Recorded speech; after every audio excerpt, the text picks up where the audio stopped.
हूं अर्पिता और आप है मेरे YouTube channel grow with biology में। आज जो टॉपिक हम पढ़ने जा रहे हैं वो है फेजेस ऑफ ग्रोथ कर्व। क्योंकि हम फर्मेंटेशन टेक्नोलॉजी पढ़ रहे थे, तो फर्मेंटेशन टेक्नोलॉजी में हमको माइक्रो ऑर्गेनिजम्स को यूज करना है। तो माइक्रो ऑर्गेनिजम्स का ग्रोथ रेट, किस तरह से वो ग्रो होता है, क्या क्या उसके फेजेस होते हैं, उन सबको पढ़ना जरूरी है। इसीलिए अब हम पढ़ेंगे फेजेस ऑफ ग्रोथ कर्व। तो सबसे पहले देख लेते हैं इंट्रोडक्शन। माइक्रोबियल ग्रोथ कर्व एक पैटर्न शो करता है जिस तरह से माइक्रो ऑर्गेनिज्म ग्रो करते हैं। ये एक क्लोज्ड कल्चर सिस्टम है जिसको हम बोलते हैं बैच कल्चर, जहाँ पे हम एक बार में सैंपल, मतलब आपका micro organism with substrate, substrate जो उसका खाना है उसके साथ हम एक साथ में उसको फिक्स एक चेम्बर में बंद कर देते हैं, और इसीलिए उसको क्लोज सिस्टम कल्चर बोला जाता है। तो वो माइक्रो ऑर्गेनिज्म धीरे धीरे उस न्यूट्रिएंट मीडिया को या उसके सबस्ट्रेट को यूटिलाइज करता है और ग्रो करता है। जब इसी ग्रोथ को हम स्टडी करते हैं तो उसको बोला जाता है ग्रोथ कर्व या ग्रोथ फेजेस। जब ग्रोथ फेजेस की स्टडी की गई तो देखा गया कि इसमें 4 अलग अलग फेजेस होता है। सबसे पहला वाला होता है लैग फेज, दूसरा होता है लॉग फेज या एक्सपोनेंशियल फेज, तीसरा है स्टेशनरी फेज और चौथा है डेथ फेज या फिर डिक्लाइन फेज। तो इसमें हम नंबर ऑफ माइक्रो ऑर्गेनिज्म को लॉग स्केल में प्लॉट करते हैं अगेंस्ट टाइम। एक एक्सिस में आपका टाइम होता है और दूसरे एक्सिस में नंबर ऑफ माइक्रो ऑर्गेनिजम्स होता है। ये देखिए ग्रोथ कर्व कुछ इस तरह से दिखता है, जहां पे एक्स एक्सिस में टाइम है और वाई एक्सिस में नंबर ऑफ बैक्टीरियल सेल्स का लॉग है।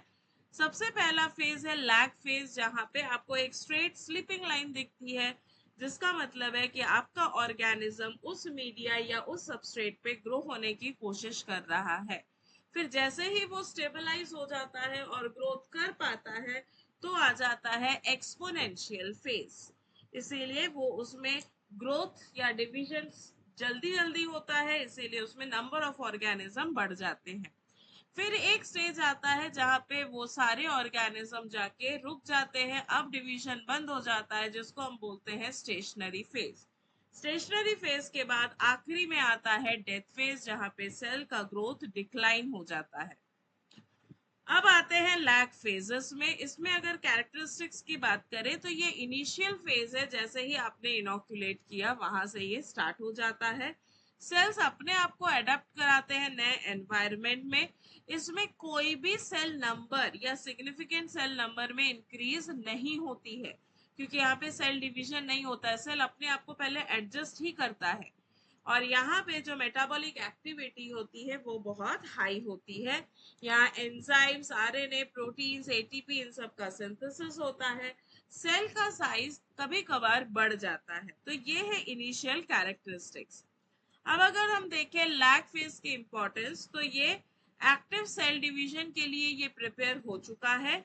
इस ड्यूरेशन, इसका जो ड्यूरेशन है कि कितने देर तक लैग फेज रहेगा, ये डिपेंड करता है कि आपने जो माइक्रो ऑर्गेनिज्म इनोक्यूलेट किया है वो कौन से एज का है या कौन से फेज का है, उस मीडिया का न्यूट्रिएंट कंपोजिशन क्या है, टेम्परेचर क्या है, पीएच आपने क्या दिया है और एनवायरमेंटल कंडीशंस क्या है। इसके ऊपर डिपेंड करता है लैग फेजेस का ग्रोथ या फिर ड्यूरेशन बोल सकते हैं। फिर आते हैं लॉग फेज, जिसको हम बोलते हैं एक्सपोनेंशियल फेज। ये सेकेंड फेज है आपके ग्रोथ कर्व का। यहाँ पे सेल्स फास्ट रेट में डिवाइड करते हैं बाइनरी फिजन के थ्रू। पॉपुलेशन डबल होने लगता है और ये मैक्सिमम ग्रोथ रेट है। यहाँ पे न्यूट्रिएंट एबंडेंट होता है, इसीलिए वो यूज करके बहुत फास्ट रेट में ग्रोथ करता है। मेटाबॉलिक एक्टिविटी इस टाइम पीरियड में बहुत ज्यादा होती है और सेल्स जो है वो फिजियोलॉजिकली एक्टिव होता है। अब देख लेते हैं इसका इंपॉर्टेंस। तो ये बेस्ट फेज है माइक्रोबियल फिजियोलॉजी को स्टडी करने के लिए। इसमें प्राइमरी मेटाबोलाइट्स का प्रोडक्शन होता है, जैसे कि एमिनो एसिड, ऑर्गेनिक एसिड्स और इथेनॉल्स। सेल्स जो है वो मोस्ट सेंसिटिव है एंटीबायोटिक्स या डिsinfectant से।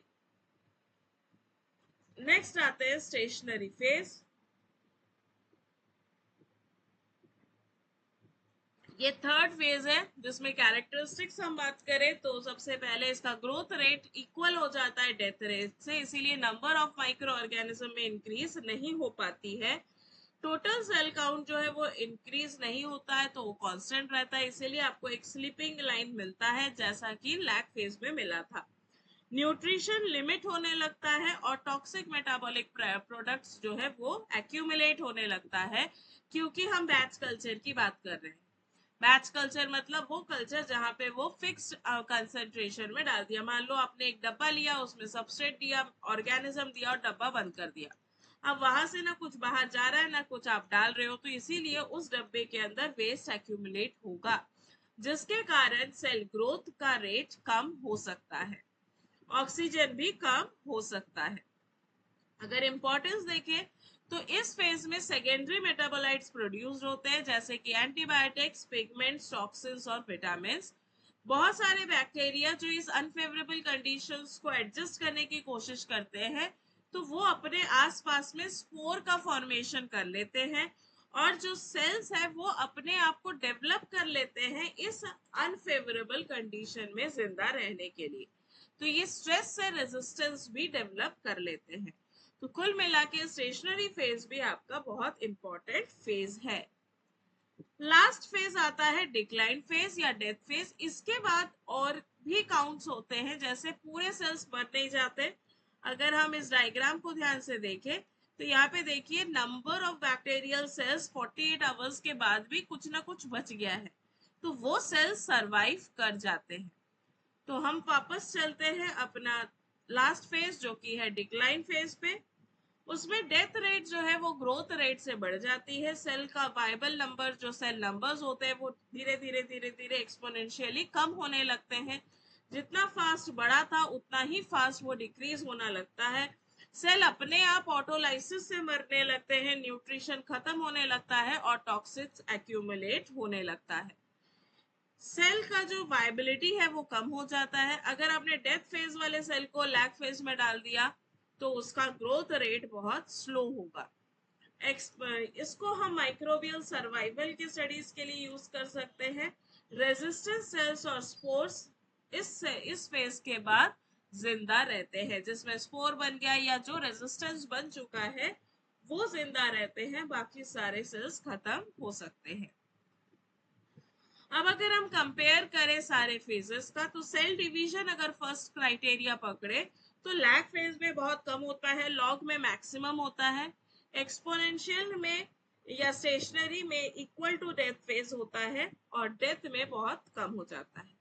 न्यूट्रिएंट की अगर बात करें तो लैग फेज क्योंकि ये स्टार्टिंग है तो सबसे ज्यादा होगा, लॉग में भी ज्यादा होता है क्योंकि वहां पे यूटिलाइजेशन करना स्टार्ट कर देता है। फिर स्टेशनरी फेज पहुंचते पहुंचते न्यूट्रिएंट लिमिट में आता है, और जब और लिमिट कम हो जाता है तो एग्जॉस्ट होने लगता है, तो डेथ फेज आ जाता है।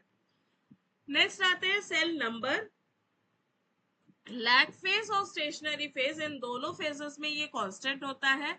लॉग में रैपिडली बढ़ता है और डेथ में रैपिडली डिक्रीज होता है। अगर एक्टिविटीज की बात करें तो लैग फेज में ये अडेप्ट करता है एंजाइम के सिंथेसिस के लिए, लॉग फेज में ये एक्टिवली ग्रो करता है, मेटाबोलाइज करता है, स्टेशनरी फेज में ये सेकेंडरी मेटाबॉलिक प्रोडक्शंस करता है, और डेथ फेज में ये सेल डेथ और ऑटोलाइसिस करता है। तो ये थे इसके फेजेस। अब आते हैं फैक्टर्स अफेक्टिंग ग्रोथ कर्व। कौन कौन से फैक्टर हो सकते हैं? पहला है temperature, pH, oxygen availability, nutrient, moisture, inoculum size, accumulation of toxic और इंक्यूबेशन टाइम। तो ये फैक्टर्स को अब हम डिटेल में देखते हैं।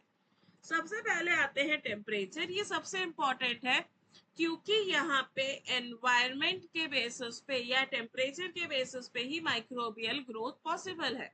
माइक्रोब्स अच्छे से ग्रो तभी कर सकते हैं जब उसकी एंजाइमेटिक एक्टिविटी, मेम्ब्रेन फ्लूइडिटी और मेटाबॉलिक रिएक्शंस ये कैरी आउट हो। तो इसलिए टेम्परेचर एक इम्पॉर्टेंट रोल प्ले करता है माइक्रो ऑर्गेनिज्म के ग्रोथ के लिए। माइक्रो ऑर्गेनिजम्स को 3 कैटेगरी में डिवाइड किया जाता है। मिनिमम टेम्परेचर, उसके नीचे उसका जो ग्रोथ है वो खत्म हो जाता है। अगला आता है ऑप्टिमम टेम्परेचर, जहाँ पे मैक्सिमम ग्रोथ होता है, और एक होता है मैक्सिमम टेम्परेचर जिसके बाद प्रोटीन डीनेचर होके सेल मर जाते हैं। फिर आते हैं effect on growth curve. Optimum temperature जो है वो शॉर्ट लैग फेज में होता है और रैपिड लॉग फेज में होता है। लो टेम्परेचर में स्लो मेटाबॉलिज्म होगा और प्रोलॉन्ग्ड लैग फेज का ड्यूरेशन बढ़ जाएगा। और हाई टेम्परेचर अगर आपने दे दिया तो एंजाइम डीनेचुरेशन होगा जिसके कारण ग्रोथ कम हो जाएगा और बहुत जल्दी ही डेथ फेज आ जाएगा। एग्जाम्पल्स देखते हैं, जैसे इश्चरेशिया कोलाई में 37 डिग्रीज पे वो बेस्ट ग्रो करता है। उसी तरह थर्मोफिलिक बैक्टीरिया जो है वो 50 से 80 डिग्रीज पे अच्छे से ग्रो कर सकता है। पीएच की अगर बात करें तो पीएच भी एंजाइम एक्टिविटी, न्यूट्रिएंट ट्रांसपोर्ट और मेम्ब्रेन स्टेबिलिटी को अफेक्ट करता है। इसमें हम 3 कैटेगरी की बात करते हैं। एसिडोफाइल पीएच जिसका 1 to 5 है, न्यूट्रोफिल्स जिसका 6.5 to 7.5 है, एल्केलीफाइल्स जो जिसका पीएच 8 to 11 है। अगर हम ग्रोथ कर्व में इसका इफेक्ट देखें तो ऑप्टिमम पीएच में ही ग्रोथ बढ़िया होता है। इसके एक्सट्रीम टेम्परेचर्स में एंजाइम्स और मेम्ब्रेन दोनों डैमेज होने की कंडीशंस बन जाती है। ग्रोथ जो है वो ग्रोथ अगर हम ऑप्टिमम टेम्परेचर की बात करें तो ग्रोथ अच्छे से होता है, नहीं तो ग्रोथ स्लो डाउन हो जाता है या फिर कंप्लीटली बंद भी हो जाता है। तो मोस्ट बैक्टीरिया जो है वो न्यूट्रल पीएच जो कि 6.5 से 7.5 तक आराम से ग्रो कर सकता है और फंगस थोड़ा सा स्लाइटली एसिडिक कंडीशन में ग्रोथ करता है। तो ये जो कंटेंट्स आपके पास स्लाइड में शो हो रहे हैं ये सफिशिएंट है बेटा आपके नोट्स के लिए। अगर आप इस वर्ड्स जो पॉइंट्स है इस पॉइंट्स को थोड़ा सा एलाबोरेट करके दो दो सेंटेंस लिखते हैं तो ये आपके लिए मोर देन एनफ है। तो आप अपना आंसर्स भी इस पॉइंट्स के थ्रू बनाते जाइए। नेक्स्ट आते हैं ऑक्सीजन अवेलेबिलिटी। ऑक्सीजन अवेलेबिलिटी जो है वो micro organism to micro organism differ करता है। ऑब्लिगेट एरोब्स को ऑक्सीजन चाहिए, ऑब्लिगेट एनारोब को ऑक्सीजन के प्रेजेंस में वो ऑक्सीजन उसके लिए टॉक्सिक हो जाता है। तो ऑब्लिगेट एनारोब्स को ऑक्सीजन नहीं चाहिए। फैकल्टेटिव एनारोब्स अगर ऑक्सीजन है तो भी ग्रो कर जाता है, नहीं है तो भी ग्रो कर सकता है। माइक्रो एरोफेलिक्स इसको एकदम लो कंसंट्रेशन ऑफ ऑक्सीजन चाहिए, थोड़ा सा हाई कंसंट्रेशन हो जाएगा तो इसको भी ग्रोथ करने में प्रॉब्लम होगी। टॉलरेंट एनारोब्स जो ऑक्सीजन को टॉलरेट कर सकता है पर उसको यूज नहीं करता है। अब अगर हम ग्रोथ कर्व में इफेक्ट की बात करें तो एडिक्वेट ऑक्सीजन जो है वो इंक्रीज हो जाता है। इंक्रीज होने पे एटीपी का प्रोडक्शन या एनर्जी का प्रोडक्शन बढ़ता है जिसके कारण ग्रोथ होने में फायदा मिलता है। अगर ऑक्सीजन नहीं है उन ऑर्गेनिजम्स के लिए जो एरोबिक है और ऑक्सीजन नहीं है तो उससे उसका ग्रोथ कम हो जाता है। और अगर एनारोबिक है और ऑक्सीजन प्रेजेंट है तो उससे ग्रोथ उसका कम हो जाता है। एरोबिक में ऑक्सीजन कम है तो कम हो जाएगा और एनारोबिक में ऑक्सीजन है तो भी ग्रोथ कम हो जाएगा। ये एरिएशन जो है ये फर्मेंटेशन टैंक्स में बहुत अच्छे से कंट्रोल करना होता है डिपेंडिंग कि आपने किस तरह का माइक्रो ऑर्गेनिज्म लिया है। तो उसके बेसिस पे आप ऑक्सीजन को मेंटेन करके बैक्टीरियल ग्रोथ को बढ़ा सकते हैं।